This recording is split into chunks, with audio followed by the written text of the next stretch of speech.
మరి పరీక్షల సమయం ఆసన్నమైంది. విద్యార్థులకు అందరికీ కూడా నేను బాగా చదువుకోవాలి, మంచి మార్కులు తెచ్చుకోవాలి అని ఉంటుంది. ప్రతి ఒక్కరికి ఉంటుంది. నేను బాగా చదవాలి, మంచి మార్కులు తెచ్చుకోవాలి అని. కానీ కొంతమంది మాత్రమే మంచి మార్కులు తెచ్చుకోగలుగుతున్నారు. ఎందుకు అందరికి మంచి మార్కులు రావట్లేదు? అంటే అందరూ అనుకుంటున్నారు నేను మంచి మార్కులు తెచ్చుకోవాలి, బాగా చదవాలి అని అందరూ అనుకుంటున్నారు. కానీ కొందరే చదువుతున్నారు.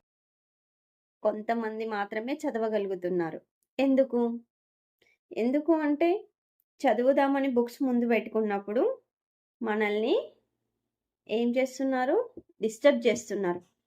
ఎవరు డిస్టర్బ్ చేస్తున్నారు? ఎలా డిస్టర్బ్ చేస్తున్నారు? ఎందుకు డిస్టర్బ్ చేస్తున్నారు? తెలుసుకునే ప్రయత్నం చేశారా ఎప్పుడైనా? ఎవరు డిస్టర్బ్ చేస్తున్నారు? మనకొచ్చే రకరకాల ఆలోచనలే మనల్ని డిస్టర్బ్ చేస్తున్నాయి. ఎందుకు డిస్టర్బ్ చేస్తున్నాయి? ఎందుకు అనంటే మనం చదివే పాఠం కంటే ఆ ఆలోచనలను ఎక్కువగా ఇష్టపడుతున్నాం కాబట్టి అవి మనతోటే ఉంటున్నాయి. ఎలా డిస్టర్బ్ చేస్తున్నాయి? ఎలా డిస్టర్బ్ చేస్తున్నాయి? మనకు ఎంతసేపు ధ్యాస అటువైపు ఉంటుంది. అవి బాగా నచ్చుతున్నాయి మనకు. అందుకనే అవి ఏం చేస్తున్నాయి? మన బ్రెయిన్‌లో చొరబడి మనల్ని డిస్టర్బ్ చేస్తున్నాయి. అందుకనే ఈ రోజు నుండి మనం ఏంటంటే డిస్టర్బ్ లిస్ట్ అని ఒకటి తయారు చేసుకుందాం. ఏంటి ఈ డిస్టర్బ్ లిస్ట్ ఏంటి అని అనుకుంటున్నారా? అవును. ప్రతి విద్యార్థి కూడా ఏంటంటే చదువుకునే ముందు ఒక డిస్టర్బ్ లిస్ట్ అనేది తయారు చేసుకోవాలి. ఎలా చేసుకోవాలి? ఏమీ లేదు. ఒక నోట్‌బుక్ దగ్గర పెట్టుకోండి.